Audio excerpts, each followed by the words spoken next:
what we have here is the JOOL tool, which is one of my absolute favorite finishing tools in my studio. And there's quite a lot of attachments to JOOL tool that can be used for a variety of things. I'm going to show you the ones that I use the most with my metal clay work today.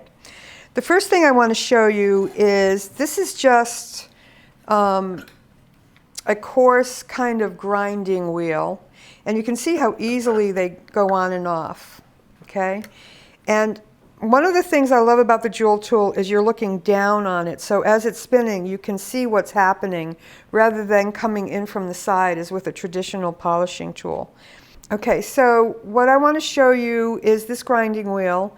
And I've created these earrings with bezel cups. And this earring is, this bezel cup is to set this opal cabochon. And you can see that the opal sits down in there too far. If I go to try to bend that bezel over that opal, it's just going to look awful.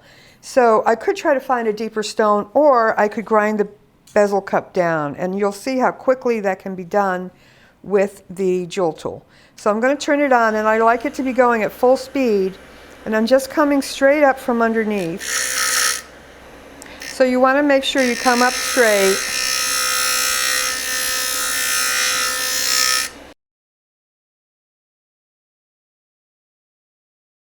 So one trick to helping you get this done properly is to darken the area where you're going to grind with a Sharpie.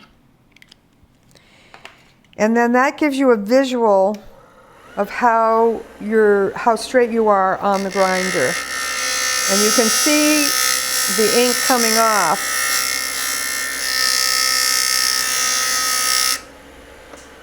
Okay, and then we'll take the stone and pop it in there and see how it looks. It's much less deep. Okay, and then you can, at this depth, I can now use a bezel pusher and push that bezel in. So that's one use for the JOOL tool that saves you a lot of time. And again, we can switch attachments very easily. Another thing that I like to do with my JOOL tool is on these dragonfly wing earrings that I've colored with alcohol ink, if I want to get this outer edge nice and shiny and bright, I can take what's called the XL pad in the fine.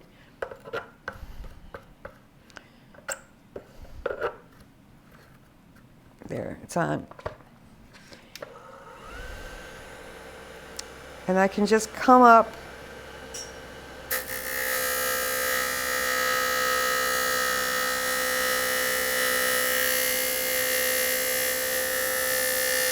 I'll just do half and I'll show you how it looks so you can see the difference. I'm not sure if the camera can pick that up, but I can see this is much smoother than this, and it gives you a much cleaner look. I'm just going to go quickly do the rest.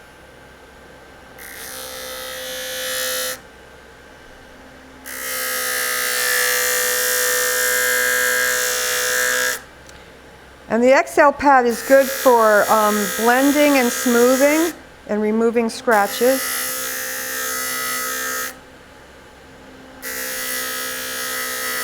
Always want to consider safety with the JOOL tool and have your hair pulled back.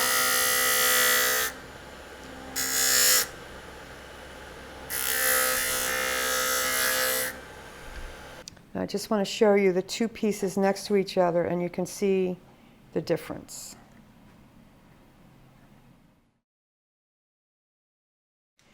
All right, another good use for the XL pad is I've got this men's ring that we've done. And if I just want to brighten this area here that's supposed to be smooth, I can very gently come up. And this will just brighten that raised area up.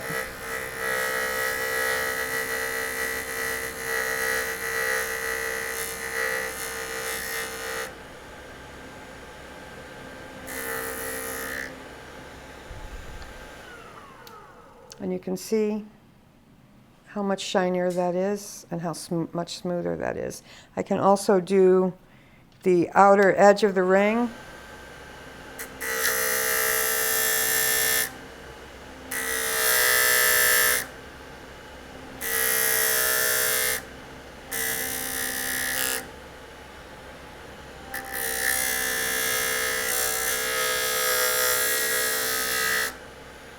And again, that just gives that ring a more finished look. Okay? Now, the tools that I probably use the most are the radial discs. And the reason that I personally like the radial disc is because a lot of my work is with either coils or very deep texture. And this works great on getting a nice satin finish on the coil work. So I'm going to start with the red.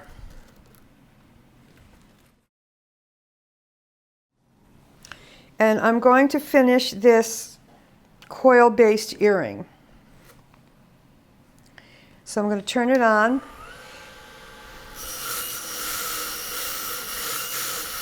And you can see how quickly it's removing the patina from the surface.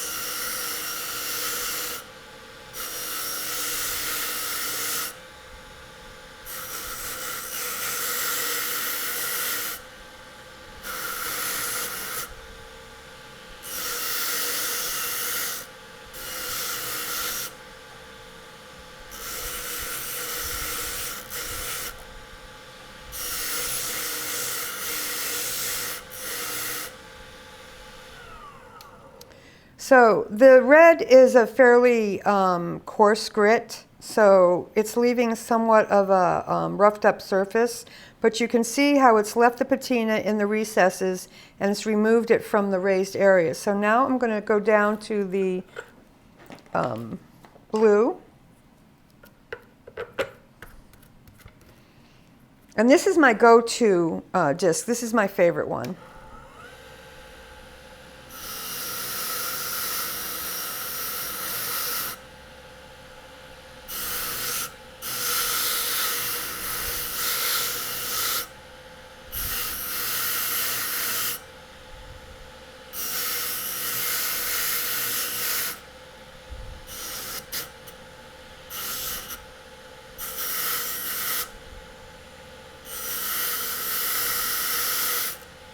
Okay, so the other thing I want to point out is it's not really going to hurt my finger. You can wear protective gear if you want, but I find it's not necessary with these radial discs.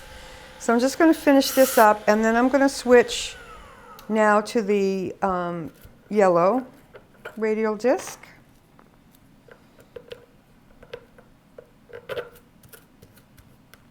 You always want to make sure these discs are going in the right direction too. And there will be, if you get a jewel tool or when you get a jewel tool, there will be indication of how to align them.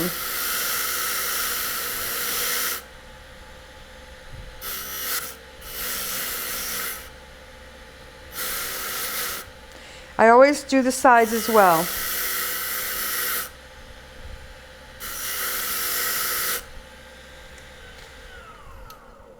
And finally, I'm going to go to the mint green.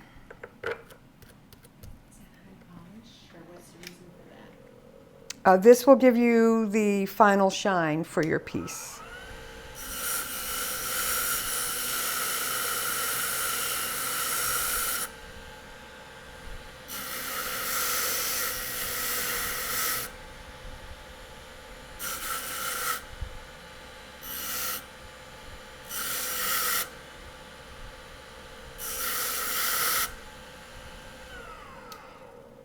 Now, if you just want a satin finish, you could just stop at the blue, but you'll get a shinier, more delicate finish if you go down to the finer grits.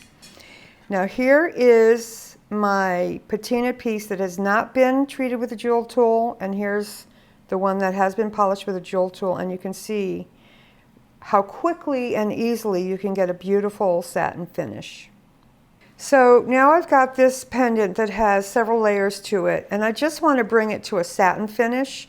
So I'm just going to use the blue radial disc, which is actually my go-to disc for most of my pieces. I'm going to have it going full speed, and again, you don't have to worry about the radial disc hurting the cubic zirconia.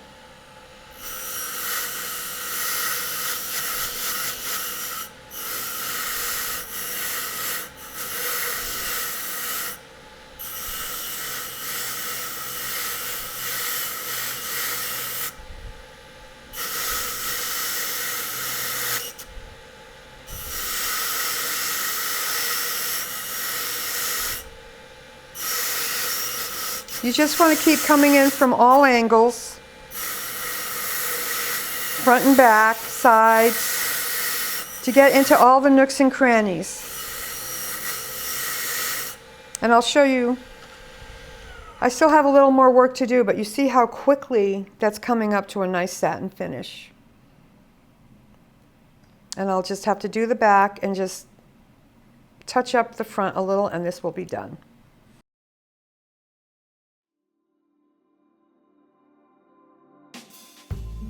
Visit our Learning Center at cooltools.us for more cool jewelry making videos.